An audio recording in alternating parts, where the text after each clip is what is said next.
Vamos a escuchar a José Luis Mendoza, alias Mendo, que me está reclamando que por qué, desde que la gente es prejuiciada, de que le dieron ese decreto a él, más nunca le han dicho Mendo. Digo, mierda. La verdad que mira, el prejuicio es libre. No, y para colmo, duré unos días después por una situación. Ensaquetado. Ya estaba yo, pero ya se está mintiendo como la gente. La gente está esperando el video tuyo con la vacuna, como influencer. No, mira, yo me tiré la foto para mandársela a Susana. Pero no pensé subirla. Claro, porque que a mí se me olvidó también. Yo le dije, venga, pega la cosa aquí porque se me olvidó en el momento. Yo me tiré la foto para mandarla al grupo. ¿Qué nos importa a nosotros de que promocionar la China? Porque oye a la China, no, hombre, yo fuera Pfizer, mira cómo es Pfizer, si yo logro algo con Pfizer. Mira, quisiera hoy realmente retomar un tema de los que es normal, en el día a día de las realidades dominicanas, ahí se diluyendo, ir quedándose atrás. Otras problemáticas, otras polémicas le van sustituyendo. Yo voy a volver a referirme a la lotería. A una institución que hemos anteriormente dicho, señalado, que con y sin las polémicas recientes, hace muchísimo tiempo debía, en cualquier reingeniería del Estado Dominicano, revisarse su idoneidad. Mucha gente que defiende la existencia de la lotería acude a dos líneas de pensamiento. La primera es la tradicional, que evoca la figura del padre Villini, que evoca la idea de una lotería cuyos beneficios le sirvan a instituciones de ayuda y que pueda, pues, de alguna manera volver a hacer eso que estuvo en el sueño de sus fundadores, ignorando así pues, todo lo que ha ocurrido en el camino, todo lo que ha ido pasando en el proceso, toda la distorsión que se ha generado. Además del hecho de que el juego de azar, producto de diferentes procesos de liberalización muy racionales a mi entender, fue entendiendo, asumiendo el fenómeno y liberando licencias y espacios a que el sector privado, tanto por empresas nacionales como extranjeras, pues pueda surtir a la demanda sobre el tema. También ha surgido una situación con el famoso tema de las bancas de apuestas en territorio nacional, y es las que son legales y las que no, donde debe y donde es necesario que se haga una política ahí, hay que decirlo, muy, muy firme de cumplimiento de la ley. Eso es todo. Para que quienes se han legalizado, quienes pagaron el precio de legalizarse, quienes pagan el costo vía impuestos de operar con licencias, entonces no tengan una competencia desleal. Eso es importante establecerlo. Luego está la otra visión, la otra rama que podría justificar la existencia de una lotería estatal. Hay países, y eso es innegable, donde existen loterías estatales y que conste, el caso que más nos llama la atención es el español. En el Estado español existe, dentro de las empresas que maneja todavía el Estado español, existe una lotería nacional. Y es bastante rentable. Es más, es la empresa de ese Estado, del Reino Español. De las empresas estatales es la más rentable. Así como lo escuchan. La más rentable. Es la que más beneficios genera. Y producto de una gerencia, de una operación importante, pues puede ser de esas pocas veces donde les reditúa un ejercicio de empresa estatal beneficios a su administrador público, que en este caso pues es un funcionario del Estado. Esas dos ramas, esas dos justificaciones, hay que decir que en el caso de la República Dominicana se caen sobre la base de lo ocurrido durante decenas de años, durante lustros, durante, yo diría, bueno, durante toda su existencia. En la práctica no ha habido manera de que la policía no se haya, de que la lotería, perdón, no se haya convertido en un nido importantísimo de polémicas, donde, como muy bien señalaba hace unos días un abogado amigo, creo que era Julio César Tiburcio el que mencionaba la necesidad, decía él, de convertir a la lotería en una agencia reguladora. Yo creo que ya las agencias reguladoras existen. Está la Dirección General de Impuestos Internos, está Hacienda, están las diferentes agencias recaudadoras del Estado Dominicano.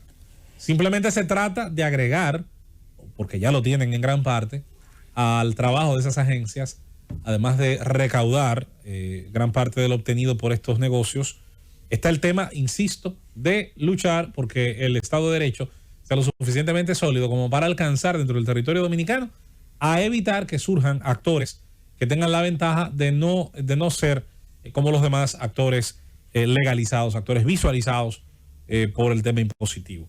El juego, le guste o no a mucha gente, es una realidad. Las culturas que tienen la prohibición del juego son curiosamente algunas de las que más inclinación tiene la gente a jugar. Yo citaba el caso, porque llamó aquí en estos días una de esas personas que ha pasado toda la vida oyendo repetir cosas sin indagar si son reales. Y mencionó el caso de una isla del Caribe, ¿verdad? Que todo el mundo sabe que tiene una dictadura casi familiar desde hace 60 años, 60 y pico. Y ahí no se juega, porque ahí son todos virtuosos. Y ahí nacen bachilleres. Nacen bachilleres y a los 12 ya tienen un doctorado. Y mentira, en la práctica no hay que indagar mucho, tanto hablando con personas que de allá provienen, el tema terrible que hay del juego clandestino. Sobre todo de gente que con lo poco que tiene, pues teniendo incluso menos que los dominicanos, porque los ingresos son mucho menores, juega. Y juega lo que la cultura permite. Los juegos de dados son muy, muy, muy comunes y populares en esa isla del Caribe. Pero nos podemos ir al oriente asiático, sociedades que desde el occidente uno tiende a pensar a veces, hay una especie de paradigma de oriente. Parecería que en oriente todos son budistas, todos son como Siddhartha Gautama, Buda, el iluminado, y que la gente se sienta a levitar en una nube de limpieza de los pecados. Eso es, además de una tontería garrafal, ignora un hecho importante, y es, señores, la inclinación extraordinaria a la ludopatía que existe en algunas de esas sociedades del mundo. Esto se comprueba en las áreas de tolerancia del juego que allí, de aquel lado del mundo, existen. Macao, aquella ciudad que explotaron los portugueses, que fueron los primeros europeos en llegar a esa zona del mundo, ahí está establecida hace mucho una zona de tolerancia del juego. Y Macao cada año, hay que decir, en años normales, no lo de año de pandemia, generaba 2-3 veces más ganancias que Las Vegas en materia de la cantidad de juego que generaba, y obviamente había un aspecto cultural muy favorable, y ahora con la explosión de riqueza que se ha venido dando en países de la zona, producto de que incluso hasta los llamados regímenes comunistas decidieron adoptar la economía de mercado, que es la que funciona, no nos llamemos a engaño, a producto de esa gran riqueza, pues más gente teniendo más dinero, entonces él le dedica a sus pasiones, a sus pasatiempos, llámense estos vicios o no, desde el punto de vista de la moral, se practican. Entonces las sociedades se ven llevadas a un callejón de una discusión que muchas veces ha tenido, y es el hecho de decidir si ciertas prácticas o no, que conllevan ciertamente peligros desde el punto de vista de la administración del dinero personal, desde la administración del dinero de la familia, desde lo que la gente entiende es la virtud, lo cual puede ser muy discutible, lo que puede ser virtud para usted quizá, para otro no. ¿Cómo administrar esos elementos? Bueno, Occidente decidió entonces, hace muchísimo tiempo, darle una vía legal a esas prácticas. El tabaco es permitido, paga una cantidad de impuestos, se limita mucho su publicidad. Usted hace mucho no ve anuncios de tabacaleras en los medios de comunicación. En una época las tabacaleras patrocinaban eventos deportivos de mucha importancia. Aquí existía varios, incluso medios deportivos que eran ciertamente promovidos por esa empresa Philip Morris o por sus competidoras. La Fórmula 1, a los que nos gusta la motovelocidad, estaba llena, recuerdo, de promociones de tabacaleras, incluso algunas ni tan conocidas de este lado, como Rodman, no solamente la más grande que todo el mundo recordará. Y también se da el tema del alcohol, que con el alcohol pasó incluso de una manera más interesante. En pleno siglo XX se dio una ola de prohibicionismo, una ola de tratar de abolir el consumo legal de alcohol, y lo que terminó pariendo en el país, que todo el mundo conoce por un tema cultural, los Estados Unidos, terminó pariendo las dos grandes mafias, la irlandesa y la italiana, verbigracia esta última, pariendo la figura de Alfonso Capone, Al Capone. Se terminó entendiendo que la legalización era necesaria para, no con esto, ignorar las externalidades, las consecuencias que genera el vicio, sino porque era mejor luchar contra lo residual que luchar contra lo macro que generaba la prohibición.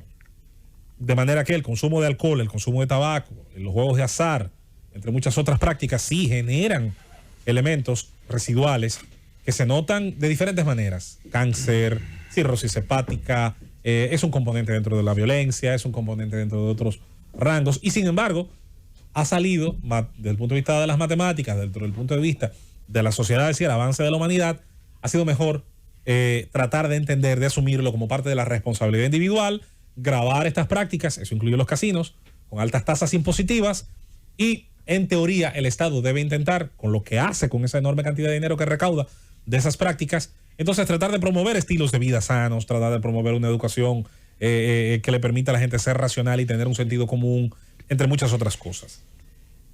Por lo tanto, llegamos a la conclusión, y así quisiéramos juzgar al final de este comentario, los juegos de azar van a existir. Incluso sociedades del primer mundo, mucho más avanzadas y cristianas y lo que usted quiera, y ejemplares, tienen esa situación. Los regulan y en base a esa regulación tratan de obtener beneficios directamente desde el punto de vista fiscal. ¿Es necesaria en la República Dominicana, dentro de ese esquema, la figura de la Lotería Nacional? Yo soy de los que hace rato dejó de creer que eso era posible. Es una situación que ahora tiene que pensar la autoridad. El actual presidente Luis Abinader, cuando se estaba dando el proceso de transición hacia la llegada al poder del PRM y de su administración, nos sorprendió a muchos positivamente cuando comenzaban aquellos decretweets a señalar instituciones que no iban a tener un nombramiento porque iban a ser eliminadas. Sabemos que ese es un proceso que toma tiempo y que eliminar una institución con el organigrama legal existente pues pasa por una serie de procesos.